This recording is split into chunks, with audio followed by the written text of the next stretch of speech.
Alors, j'avais envie aujourd'hui d'aborder les 6 perfections. Dans la continuité, donc, du Lamrim. Nous ferons, dans l'ordre, normalement, dans le texte, il y a les 12 liens interdépendants comme sujet et les 6 perfections. Mais voilà, aujourd'hui, je me suis orienté plus vers les 6 perfections. Les 6 perfections sont d'autant plus intéressantes qu'elles sont intégrables, praticables dans notre vie de tous les jours. Ce sont vraiment 6 qualités que l'on peut pratiquer au quotidien, quel que soit notre quotidien, que l'on soit dans la vie de société, qu'on soit dans un monastère, qu'on soit reclus dans une cave de méditation, on a la possibilité de pratiquer les 6 perfections qu'on appelle aussi les 6 paramitas. Les 6 paramitas font partie déjà du chemin du bodhisattva, ou de celui qui s'engage dans le chemin du bodhisattva, de celui qui s'est déjà dirigé sur le chemin du Mahayana. Voilà.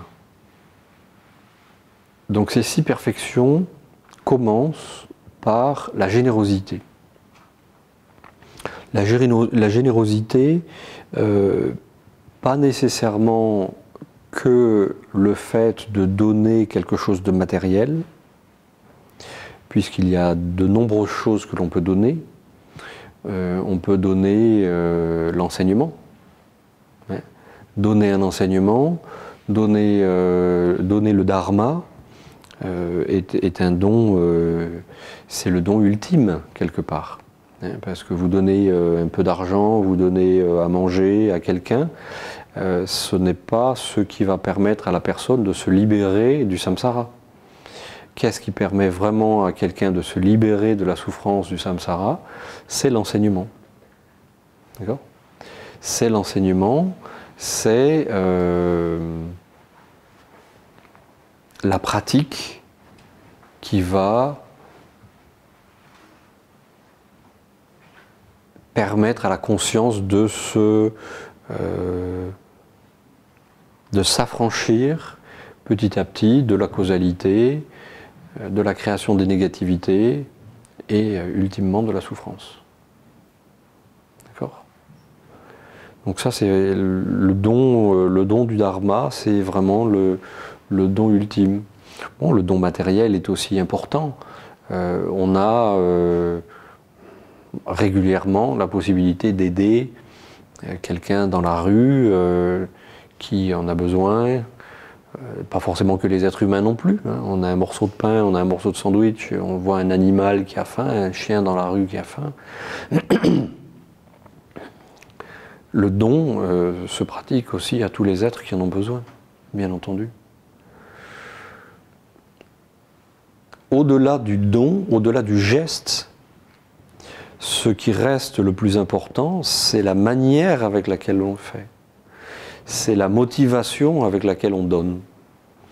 Donner sans intention de le faire, simplement pour montrer aux autres qu'on est généreux, bon, c'est pas vraiment une générosité. Parfois on ne peut pas donner, mais on a la motivation de donner. C'est déjà une générosité. D'accord ? Les gens, par exemple, qui font des retraites, de longues retraites, vont pratiquer la générosité régulièrement, par souhait. Ils vont visualiser le fait de donner des choses aux autres. Ça peut être de visualiser, de donner de la nourriture à tous les êtres qui en ont besoin. D'accord ? Ça n'est pas quelque chose qui est fait de manière matérielle, mais c'est quelque chose qui est visualisé, qui est construit mentalement et donner à un maximum d'êtres. D'accord? C'est aussi, entre guillemets, ce que l'on fait lorsque l'on offre le repas. À chaque fois qu'on mange quelque chose, normalement, on l'offre avant de le consommer. On va l'offrir au Bouddha et au Bodhisattva, mais aussi on va l'offrir à tous les êtres qui en ont besoin. D'accord? Au-delà, voilà, c'est l'offrande du repas, c'est l'offrande donc Bouddha, Bodhisattva, tous les êtres qui en ont besoin, et on va souhaiter que l'énergie de ce repas, que ce repas va nous apporter, va nous permettre d'aider un maximum d'individus. Voilà. C'est une prière que l'on fait normalement avant chaque repas. Et qui permet d'ores et déjà de pratiquer la générosité à ce moment-là. C'est une offrande.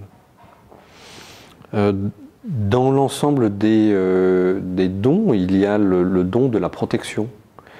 Le don de la protection dans le sens aider quelqu'un qui est dans un danger quel qu'il soit. C'est le temps que l'on va donner pour protéger quelqu'un.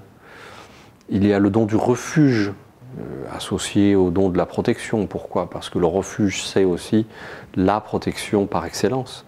On se place sous la protection du Bouddha, du Dharma et de la Sangha.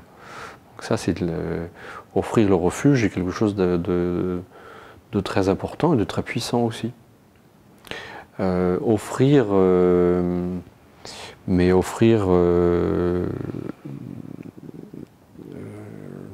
l'attention.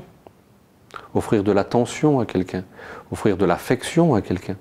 Je ne parle pas de désir, je parle de vraiment prendre quelqu'un en attention. Lui offrir du temps, lui offrir de l'énergie. Ça fait partie tout cela de la générosité. Alors bien sûr, il y a des choses sur lesquelles on ne peut pas, et même on ne doit pas être généreux. Si vous savez, un exemple, si vous savez que quelqu'un est végétarien, vous ne lui offrez pas de la viande. D'accord? Si vous savez que quelqu'un ne boit pas d'alcool, ne consomme pas d'alcool, voilà, vous n'apportez pas une bonne bouteille que la personne ne va pas pouvoir consommer.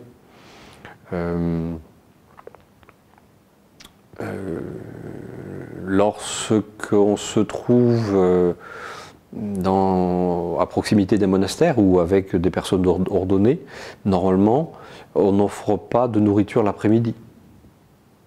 Voilà, puisque selon les préceptes énumérés dans le Vinaya, les moines et nonnes pleinement ordonnés évitent de manger après-midi. D'accord? C'est pour ça qu'en général, dans la tradition Theravada, qui respecte souvent très au pied de la lettre les vœux et les engagements, le matin, ils vont collecter la nourriture. Le midi, donc, ils vont avoir un bon repas, solide repas. Et l'après-midi, ils ne vont pas manger, jusqu'au lendemain. Donc voilà. Il y a des attitudes qui ne peuvent pas être considérées comme de la générosité positive parce que c'est inapproprié. Voilà. La deuxième des perfections, la deuxième paramita, c'est la paramita de l'éthique, justement. L'éthique dans la manière d'éviter de s'engager dans des activités négatives.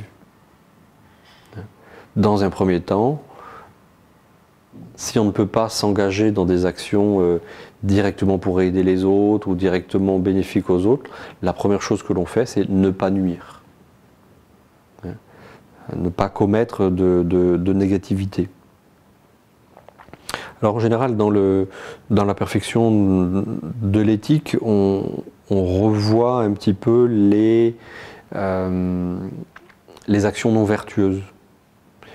Je crois que nous les avions déjà vues précédemment, les 10 actions non vertueuses. Mais là, on peut les revoir.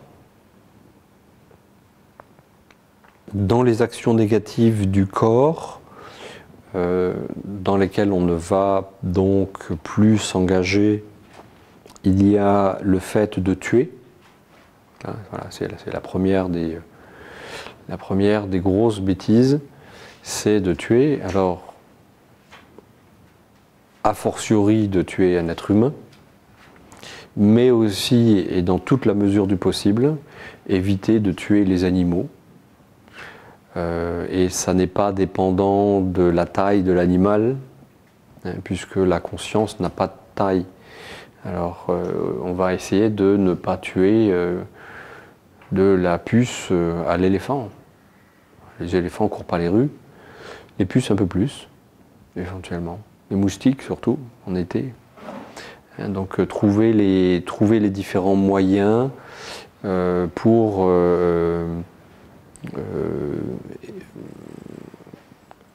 repousser les insectes sans les tuer. Les fourmis n'aiment pas la cannelle, par exemple.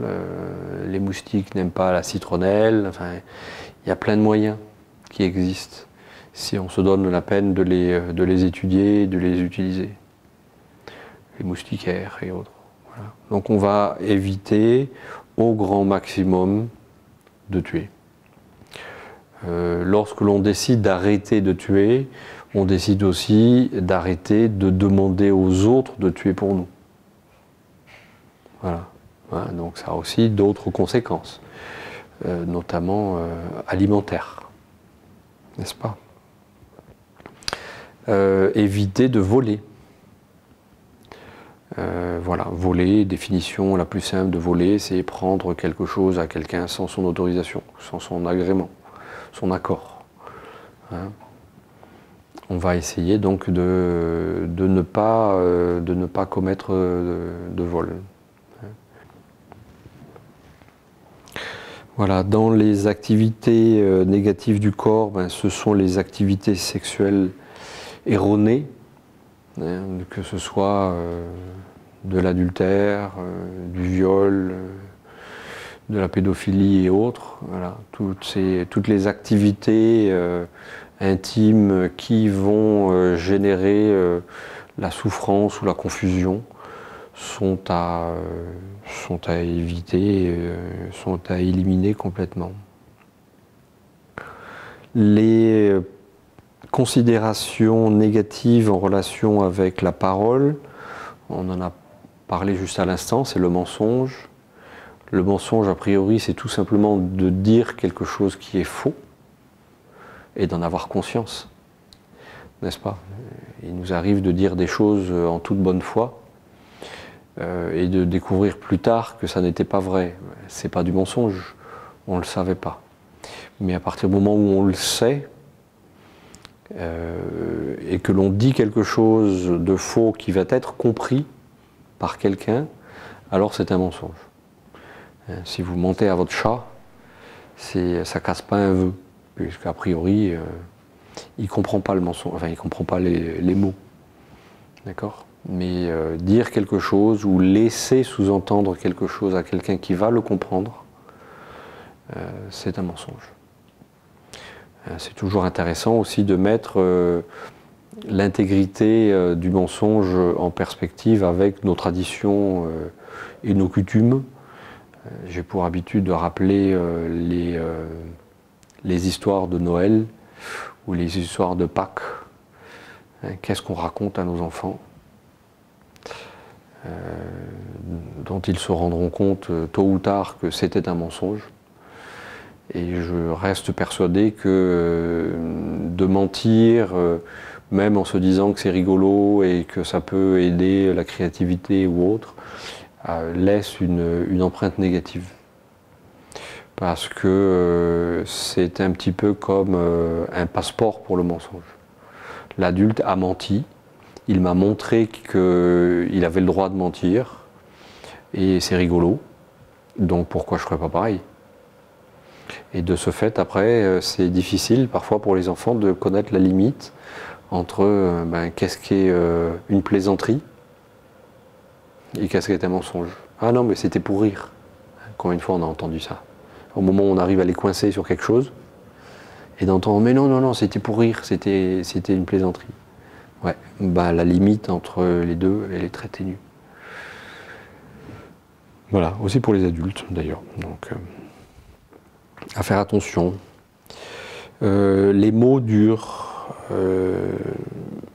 les insultes que l'on peut soit prononcer sous l'effet de la colère ou d'autres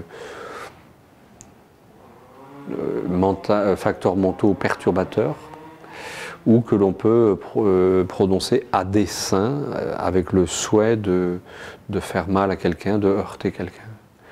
Donc forcément, c'est une négativité, on le comprend aisément. La médisance, voilà. La médisance.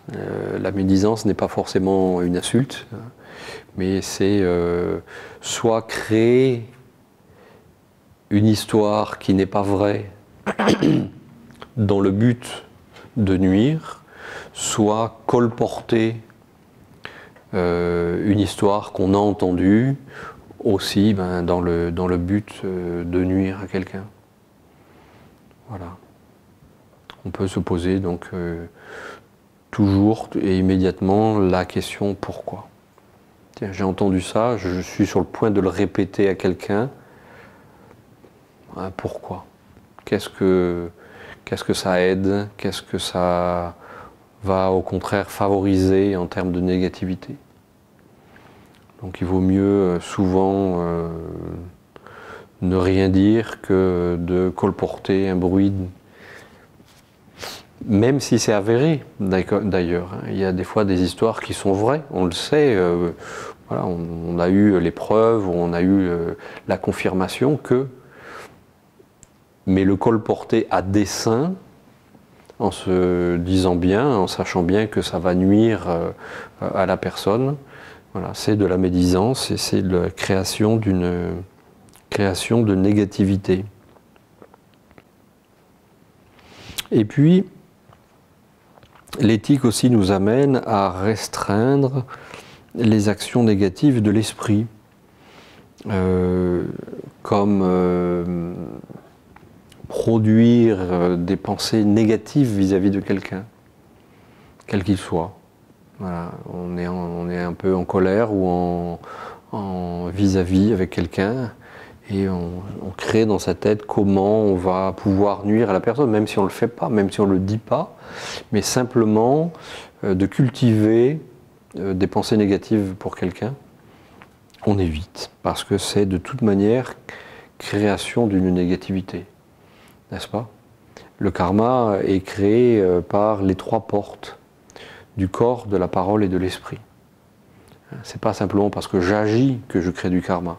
C'est aussi à travers ce que je dis et même à travers ce que je pense. Et en général, avant de faire ou de dire, on a pensé. Donc si on est capable déjà de contrôler son esprit en amont, on prend moins de risques de se laisser emporter à dire quelque chose ou à faire quelque chose de négatif.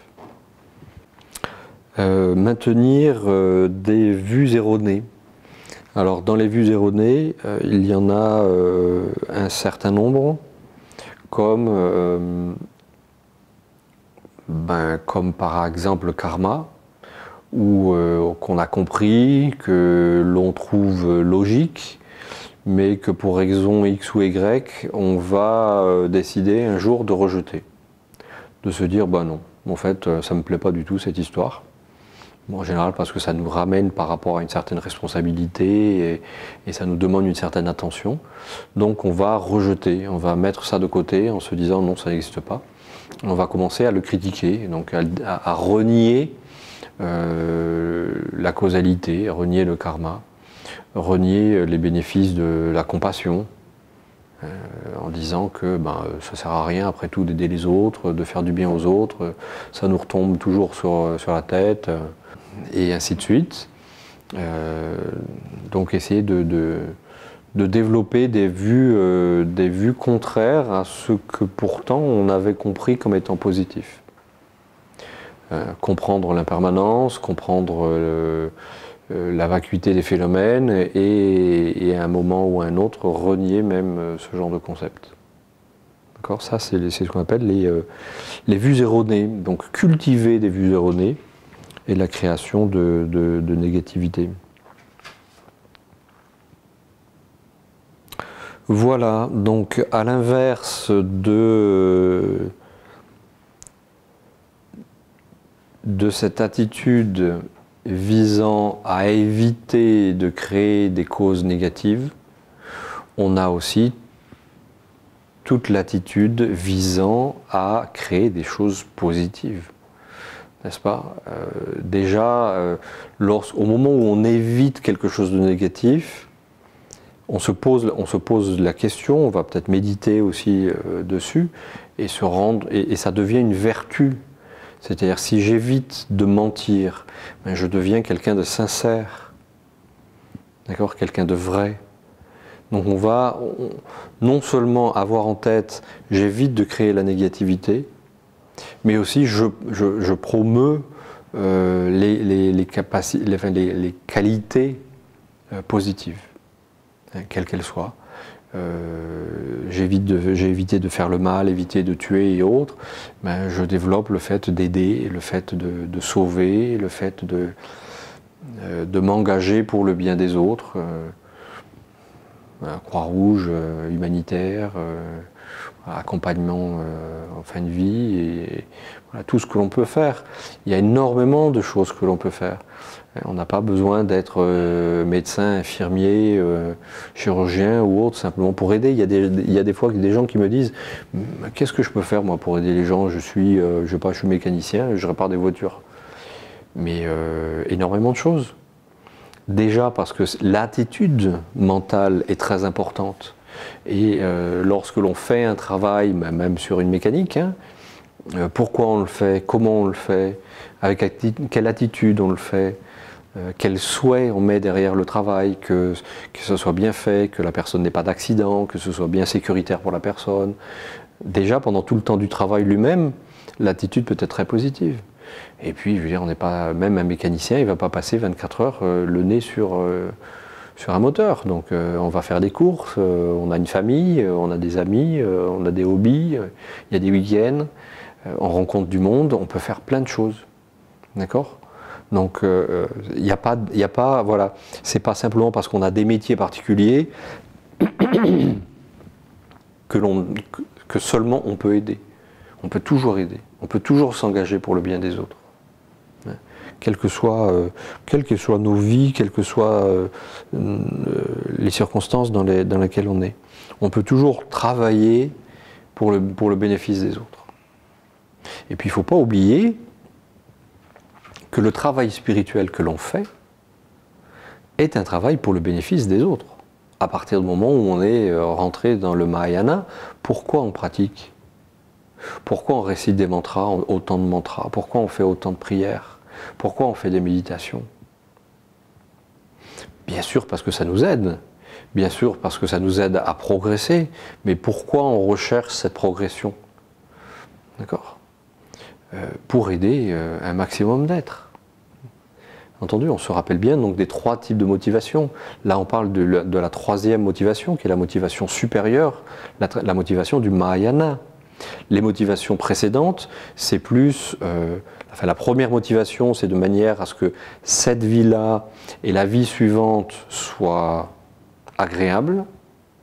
D'accord ? S'assurer que la vie suivante, enfin celle-là et la suivante soient agréables.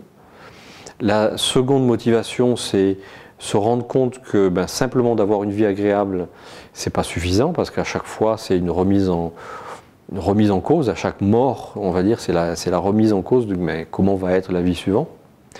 Un jour, il peut se trouver que les choix ne soient pas heureux et que je m'engage à nouveau dans la création de négativité dont je vais retrouver les causes en ayant des renaissances désagréables, voire des renaissances inférieures.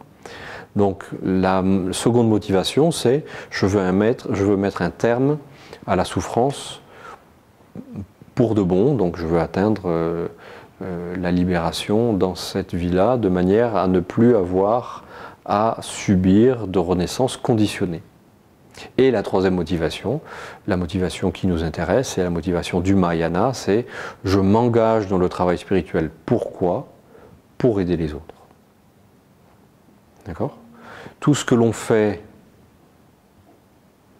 pour soi, entre guillemets, on le fait pour le bénéfice des autres. Je ne m'engage pas dans des activités négatives parce que je sais que ça va alourdir mon karma. Je m'engage dans les actions positives parce que je sais que l'accumulation de causes positives que je vais dédier pour le bien de tous les êtres, donc ça va devenir des mérites, vont me permettre de progresser spirituellement, vont me permettre de développer la sagesse. Et la sagesse est ce qui va me permettre d'aider les autres de la manière la plus efficace possible. À l'heure actuelle, j'ai beau vouloir aider les autres, je me retrouve limité. On se retrouve limité par notre compréhension des choses. On n'arrive pas à comprendre bien les autres, on n'arrive pas à comprendre bien les situations. Donc des fois, la motivation est bonne, mais on fait des erreurs parce qu'on ne sait pas exactement comment faire. Donc comment faire bien sans coup férir? Il faut avoir une certaine sagesse. Comment j'ai cette sagesse? Par le travail spirituel. Donc je m'engage à atteindre l'état d'éveil, parce que je sais qu'en ayant atteint l'état d'éveil, c'est le maximum que je puisse faire pour le bénéfice des autres. Et entre maintenant et atteindre l'état d'éveil, atteindre l'état de Bouddha, il y a tout le chemin du Bodhisattva, les 10 terres de Bodhisattva, nous en parlerons un peu plus tard. Et à travers cette progression sur les 10 terres de Bodhisattva, eh bien, le pratiquant est constamment en train d'aider les autres. Un Bodhisattva mange pour le bien des autres. Pourquoi il mange? Mais il mange parce qu'il sait que cette nourriture va lui apporter l'énergie nécessaire pour aider les autres. Le Bodhisattva respire pour le bien des autres. Le Bodhisattva s'engage dans une action ou dans une autre, toujours avec la motivation que ça va être positif pour les autres. D'accord?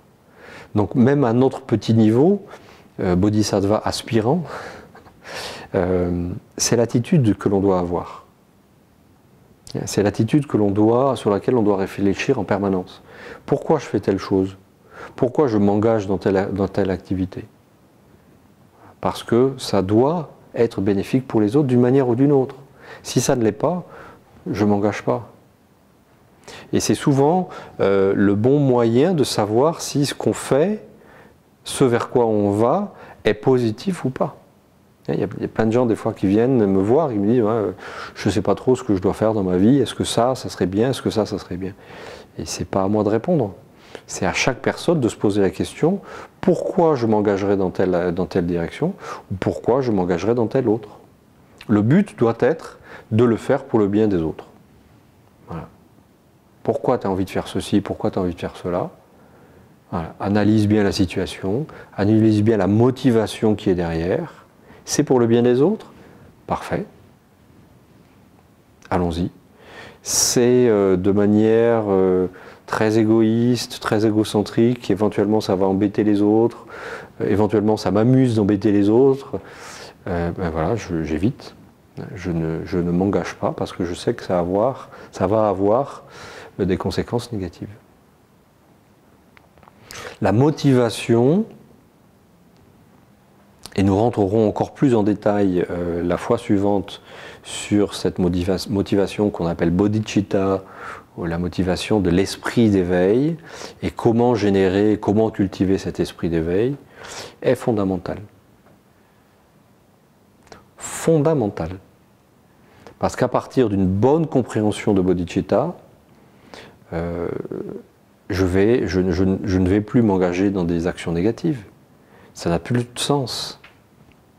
Si j'ai bien compris ce que veut dire bodhicitta, si j'ai bien compris ce que veut dire l'esprit d'éveil, le souhait d'aider les autres, par l'ensemble de mes actions, ben, il n'y a quasiment plus de situations dans lesquelles je peux m'engager et qui seraient volontairement, en tout cas, source de souffrance ou source de négativité pour les autres. On peut encore faire des erreurs, je veux dire. Le bodhisattva, même quelqu'un qui a atteint l'esprit d'éveil, peut encore faire des erreurs. Pourquoi? Parce qu'il n'a pas encore réalisé de manière permanente la véritable nature des phénomènes. D'accord? Les deux ailes qui nous amènent à l'état d'éveil, les deux ailes qui nous amènent à l'état de Bouddha, sont bodhicitta, la motivation correcte, et la vacuité, la compréhension de l'absence d'existence inhérente des phénomènes. D'accord? Ça, ce sont les deux ailes qui nous aident à progresser vers l'état d'éveil. Donc, on peut réaliser bodhicitta, on peut réaliser la motivation correcte avant d'avoir réalisé la vacuité, avant d'être libéré du cycle des renaissances conditionnées. Donc on est encore sous le joug du karma, on est encore sous la possibilité d'être sous certaines erreurs, sous certaines mauvaises compréhensions. Ça peut encore arriver. Mais la motivation est toujours parfaite. C'est toujours pour le bien des autres. D'accord? Et dans l'autre sens, c'est possible aussi, c'est-à-dire quelqu'un peut réaliser la vacuité, peut réaliser cette perception directe de l'absence d'existence inhérente des phénomènes, sans avoir réalisé la motivation de bodhicitta. Et là, c'est dangereux. Dans l'autre sens, c'est pas grave. Dans ce sens-là, c'est dangereux. Pourquoi? Parce que quelqu'un qui réalise la vacuité sans avoir déjà une solide motivation, peut décider de rester dans cet état de non-dualité. D'accord? Lorsque l'on réalise la véritable nature des phénomènes, on atteint ce qu'on appelle la libération. En d'autres mots, c'est le nirvana. C'est la non-dualité. La conscience atteint cette non-dualité complète.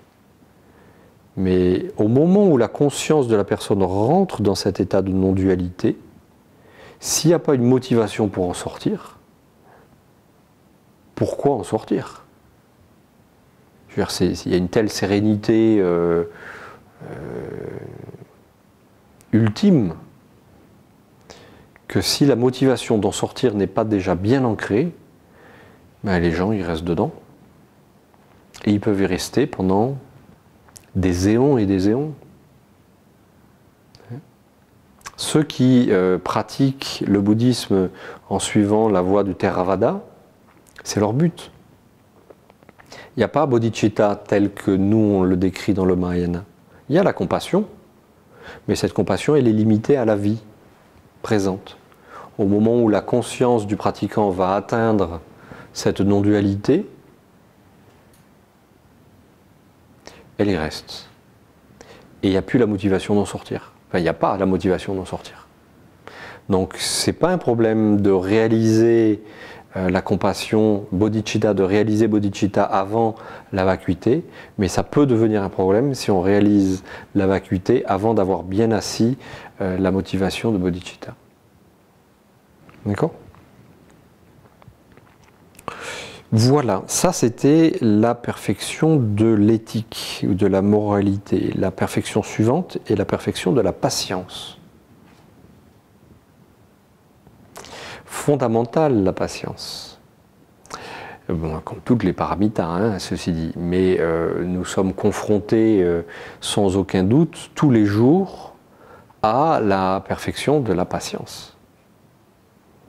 Et notamment l'imperfection de l'impatience, d'accord, qui devient source de colère, qui devient source de beaucoup de frustration, qui devient source de beaucoup de négativité, d'accord. Et puis ça, la patience ou l'impatience, on y est confronté tous les jours. que ce soit par rapport aux autres, une autre personne ou d'autres personnes, que ce soit par rapport à des situations, le bus qui n'arrive pas aussi vite qu'on souhaiterait qu'il arrive, ou on arrive dans un parking et puis la dernière place de parking, il y a une voiture qui nous la prend sous le nez. Tout ça, c'est la patience. Hein. Tout ça, ça nous amène à travailler la patience. Et pouvoir saisir chacune de ces opportunités, chacune de ces situations, nous aide à pratiquer la patience. Et comment on pratique la patience? C'est pas que je m'assois comme ça, je médite sur la patience. Le meilleur moyen de travailler sur la patience, c'est d'être confronté à des situations qui vont nous amener à grandir par rapport à plus de patience. Il y a aussi la patience par rapport à soi, la patience par rapport à sa propre pratique, par rapport à son propre cheminement. Le manque de patience par rapport à soi-même amène à ce qu'on pourrait appeler le découragement, l'absence d'enthousiasme, l'absence de souhait de continuer un travail spirituel. Pourquoi? Parce que je suis impatient. Je voulais tellement que ça arrive très vite, ça n'arrive pas aussi vite que je voudrais, j'abandonne. D'accord? Ou alors même une certaine colère contre soi-même. N'est-ce pas? Je me mets en méditation, j'ai envie que la méditation se mette en place. La méditation ne se met pas en place telle que je souhaiterais. Je ne me mets pas en colère contre les autres, mais je me mets en colère contre moi-même. Parce que je n'ai pas encore réussi à asseoir ma méditation. D'accord? Donc là, c'est aussi la pratique de la patience. La patience qui... donc là, on a parlé de la patience d'accepter un certain nombre de situations qui ne sont pas nécessairement agréables. Il y a aussi accepter la souffrance lorsqu'il n'y a rien d'autre à faire. Hein. Je veux dire, on souffre physiquement parlant ou on n'a pas la possibilité de prendre un antidouleur ou autre. Mais que faire d'autre que développer la patience?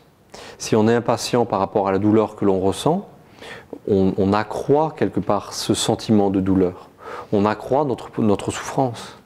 Alors que voilà, prendre son mal en patience, la phrase prendre son mal en patience, là, a tout son sens. C'est-à-dire que si je peux faire quelque chose contre cette douleur, je le fais. Si je ne peux pas, ou en attendant que le comprimé y fasse effet, je travaille sur ma patience. Ça a l'effet bénéfique immédiat de rester disponible pour les autres. D'accord? Si on est dans l'impatience par rapport à une souffrance et on focalise sur cette souffrance, on n'est pas disponible pour les autres. Quelqu'un arrive, a besoin d'aide, a besoin de discuter, a besoin un peu de réconfort ou autre. Je suis complètement déconnecté. Moi, je suis dans ma souffrance à moi et les autres, ils attendent. D'accord? Donc on n'est pas disponible. Donc on n'est pas dans l'attitude altruiste. On n'est pas dans le souhait d'aider les autres complètement. Le souhait d'aider les autres, c'est toujours de se placer soit en second plan. Il y a l'autre que je veux aider et puis je mets toute l'énergie que je peux, tout le temps que je peux. Voilà. Oui? Perfection de la patience. À travers la perfection de la patience, il y a, comme je l'ai un petit peu dit jusque-là, la patience dans la pratique et dans les résultats du dharma. Je commence à pratiquer Shinê, la pacification mentale. Dès le départ, il faut que je sache que ça va prendre du temps. Au moment où je me dis, tiens, hop, calme mental, je ne suis pas sûr d'y arriver. Ça va requérir un certain temps. La patience est nécessaire à ce moment-là. D'accord? Si j'en manque, je vais souffrir d'une manière ou d'une autre. Encore une fois. Mécontentement, frustration, ça ne marche pas. Et le pire, donc, c'est d'arriver jusqu'à l'abandon en se disant bah, ça marche pas assez vite pour moi. Le problème, c'est qu'il n'y a rien d'autre qui va marcher dans ce cas-là. Il n'y a pas de pilule de la libération encore. Il y a des petites pilules qui peuvent servir de bonheur instantané et provisoire, éventuellement, mais c'est tout. Le travail réel et dans la durée, c'est le travail spirituel, à n'en pas douter. Après la perfection de la patience, nous avons la perfection de l'effort joyeux. C'est la tradition littérale, c'est ça, c'est effort joyeux. On le remplace en général par enthousiasme. L'enthousiasme. L'enthousiasme est l'antidote direct à la fainéantise. Voilà. Et la fainéantise, c'est un démon qui fait qu'on ne s'engage pas suffisamment dans la pratique. D'accord ? Parce que oh, je suis trop fatigué, c'est trop tard, j'en peux plus. Mais par contre, s'il y a quelque chose d'autre intéressant, une sortie, quelqu'un qui téléphone et qui nous invite à boire un pot ou autre, ding, alors là, l'énergie, elle est retrouvée. Hein? Mais au moment où c'est pour s'asseoir et méditer, beaucoup moins. Hein? Voilà. L'effort joyeux, c'est ça. C'est au moment où on se met dans la dynamique de la pratique et qu'arrive subrepticement cette fainéantise, de pouvoir la contrecarrer en réfléchissant aux bénéfices de la pratique, par exemple. C'est-à-dire de se dire, mais oui, mais entre aller boire un café avec quelqu'un ou faire ma méditation maintenant, bah, il n'y a pas photo. En termes de développement spirituel, qu'est-ce qui va m'être le plus utile? C'est l'engagement dans la pratique. D'accord? C'est de réciter mon texte, si j'ai pris des initiations, si j'ai pris des engagements, c'est de faire ma méditation tranquille. D'accord? Voilà, l'effort joyeux. Joyeux, l'effort. Hein? C'est pas « Oh, j'ai encore une pratique à faire, ah, quelle catastrophe, ça me plaît pas du tout ». Non, hein? C'est en ayant compris le bénéfice de la pratique, de pouvoir se dire « Mais quelle chance j'ai! J'ai le temps, j'ai l'opportunité, c'est pas la guerre dehors, la maison ne s'effondre pas, il fait relativement bon dans ma pièce de méditation, mais je suis content de me mettre dans la méditation. » Et c'est souvent le cas une fois qu'on a fait le premier pas, d'ailleurs vous aurez remarqué, hein, encore une fois, là c'est le premier pas qui compte. Hein. C'est au moment où on est en train de faire quelque chose, on se dit « Oh tiens, faire une petite méditation », voilà, là on va se trouver plein de choses à faire d'un seul coup. Oh, je n'ai pas terminé la lessive, je n'ai pas terminé ceci, pas terminé cela. Plein de trucs pour éviter de se mettre en pratique. Mais si on se dit « Mais attends, tu as le temps, tu as la possibilité, fais-le. » Que bénéfice, tout bénéfice. Et là, on s'assoit, on se met bien correctement. Et là, c'est parti. Là, on est content d'avoir fait le pas. On est content de s'être mis dans cette dynamique de la pratique. Hein? C'est l'effort joyeux. Joyeux de s'être mis dans la pratique, même si ça nous a demandé un petit effort. D'accord? Enthousiasme. Être enthousiaste dans la pratique. Voilà. Alors il y a plusieurs types de fainéantise d'ailleurs. Il y a la première fainéantise qui se déguise sous forme de découragement. On entend souvent des gens dire « Oh, c'est trop compliqué, moi je comprends pas, je suis pas fait pour les textes. Moi j'arrive pas à visualiser, j'arriverai jamais à visualiser, c'est même pas la peine de perdre du temps dans ce genre de choses.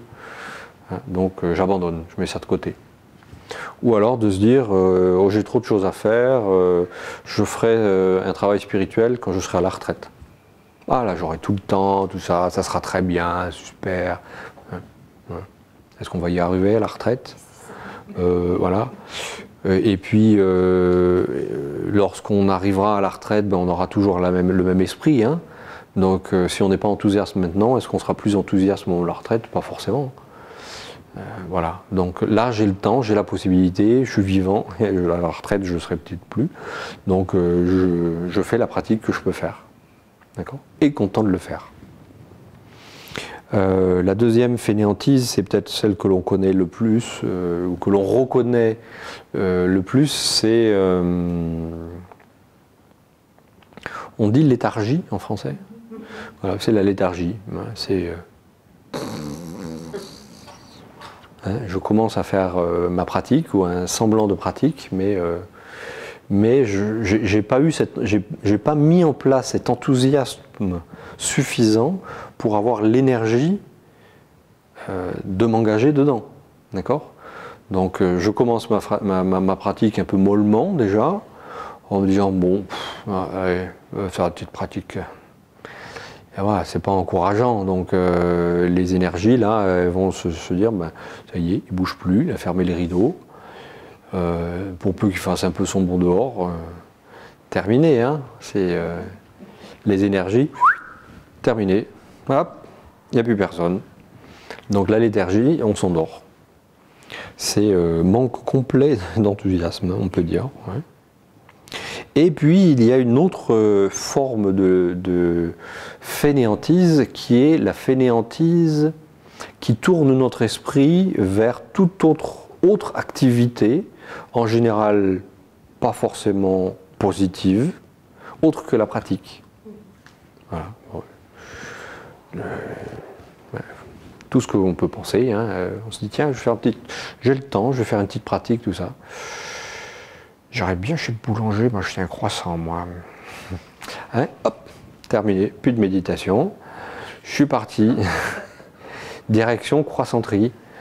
Ou voilà, n'importe quoi d'autre. Hein. Toute autre chose qui... c'est une fainéantise déguisée. On ne reconnaît pas toujours la fainéantise à ce moment-là. On se dit, ben non, en fait, voilà, la boulangerie va fermer bientôt, hein, donc il faut que j'y aille avant que ça ferme. Hein. Vous avez vu la fainéantise là? Ben non, hein, c'était bien caché. Voilà. Donc méditer et réfléchir bien à la perfection de l'effort joyeux, c'est découvrir justement toutes les faces cachées de la fainéantise et pouvoir y trouver un antidote. Et l'antidote, c'est souvent de se rappeler avec force et vigueur du bénéfice de la pratique. Mais c'est incommensurable quand on y pense. Hein. Réfléchissez un petit peu au bénéfice de la pratique, c'est immense. Je m'assois pour faire une méditation. Dans cette méditation, je vais réciter peut-être quelques mantras, je vais réciter quelques prières, je vais générer bodhicitta, ou je vais me rapprocher le plus possible de la génération de bodhicitta. Les effets sont immenses. On n'y pense pas souvent, on n'a pas la conscience, on n'a pas le ressenti de ce que l'on génère. En bien comme en moins bien d'ailleurs. Hein. Un moment de véritable colère détruit énormément de positivité. Hein. Un instant de colère est terriblement destructeur. Mais en contrepartie, un moment de foi, dans le sens de cet enthousiasme vers la pratique, de ce souhait profond, non calculé d'aider les autres, de s'engager pour aider les autres, que ce soit la pratique ou que ce soit une action immédiate, une action directe, génère un potentiel positif très important. Donc décider à un moment de la journée, je m'assois, je fais ma petite méditation, ou je m'assois, je prends mon livre de pratique et je m'engage dans ma pratique, avec mes récitations de mantras, avec mes visualisations. Mais les conséquences sont immensément positives. Une fois. Mais alors si on le fait chaque jour, si on le fait 2 fois par jour, en fonction du temps qu'on a, on accumule une somme de positivité dont on n'a pas idée. Mais qui est immense. Voilà, ça c'est un processus à bien se rappeler et à bien méditer lorsque l'on a un petit peu de temps et que on se sentirait un petit peu fainéant. Hein, voilà. Antidote de la fainéantise, l'effort joyeux, l'enthousiasme. Et puis, la perfection suivante est la perfection de la concentration. On peut se rendre compte aisément, au travers de notre vie et de nos journées, que le manque de concentration nous est extrêmement préjudiciable, dans tous les domaines. Que ce soit professionnel, personnel, familial, en relation avec les autres, en relation avec le travail que l'on fait. Si on n'est pas à ce que l'on fait, si on n'est pas suffisamment concentré, si l'esprit part à droite, part à gauche, constamment, on va en pâtir. Et éventuellement, les autres vont aussi pâtir de notre manque de concentration. Vous êtes dans le soin, dans l'aide à l'autre, la personne commence à vous expliquer quelque chose d'important, c'est sa vie, c'est son problème, c'est sa maladie et autres, et vous, partez à quelque chose d'autre. Je n'ai pas passé chez le garage moi ce matin, il fallait que je récupère ma facture. Mais comment est-ce que vous pouvez aider la personne? Zéro. Après, ce que vous allez dire à la personne ne va pas être en adéquation avec ce que la personne était venue chercher, ce dont la personne avait besoin, éventuellement. D'accord? Après, voilà, dans le travail, essayez de faire ne serait-ce que de la pâte à crêpes sans un minimum de concentration. Hein? Du grumeau jusqu'à la pâte trop liquide, vous n'aurez pas des bonnes crêpes. Non, je veux dire tout, dans tous les aspects de la vie, si on n'a pas un minimum de concentration, on n'arrive pas à faire bien notre travail. Alors, a fortiori, lorsqu'on parle d'un travail spirituel. D'accord? Donc, si je m'assois pour faire ma méditation ou faire ma pratique, lire mon texte, je me dois de mettre en place une concentration correcte. D'accord? Donc, je vais travailler régulièrement la concentration. Comment je peux me concentrer? À travers la pratique de Shiné, par exemple, ou la pratique de Vipassana, qui sont 2 pratiques de méditation. La pratique de méditation Vipassana va être avec une concentration plus portée sur l'esprit et les phénomènes mentaux. Et la méditation de Shiné va être plus focalisée sur un objet mentalement créé. D'accord? Et à travers cette pratique-là, je peux aiguiser et renforcer ma concentration. D'accord? Au départ de la pratique de Shiné, comme on le sait, on va rester concentré pendant quelques secondes. Et on ne parle pas de minutes là, on parle de secondes. Au départ, ce ne sont que des secondes. Si on arrive à 10 secondes, c'est bien déjà, on est dans les clous. D'accord? Au bout de 10 secondes, l'esprit est parti 1000 lieues. Et puis au bout d'un certain temps, en fonction de notre pratique, et on se rend compte qu'on n'était plus du tout concentré, on va chercher l'esprit, on ramène l'esprit sur l'objet que l'on a décidé de visualiser. Voilà. Puis on va rester encore quelques secondes, et puis l'esprit va repartir à droite, à gauche, je le ramène, il repart, je le ramène, et ainsi de suite. C'est le travail. C'est la pratique, c'est l'assiduité de la pratique qui va faire que petit à petit, mon esprit va être beaucoup plus concentré, qu'il va m'être plus facile de concentrer et de le maintenir concentré, et jusqu'à atteindre cet état de pacification mentale, état à partir duquel il m'est aisé de m'engager sur des pratiques plus profondes, plus complexe, on va dire, mais il y a la nécessité d'un esprit très bien concentré avant d'aller plus loin. La pratique de Shiné, par exemple, est fondamentale pour aller plus loin dans le développement spirituel. Quel que soit le travail que l'on essaie de faire au niveau spirituel ou au niveau de développement personnel, si on manque de concentration, ben voilà, vous rêvez d'un laser, mais vous avez une lampe torche. L'esprit, la lumière, elle part comme ça. Laser, zéro. Alors qu'effectivement, si vous arrivez à concentrer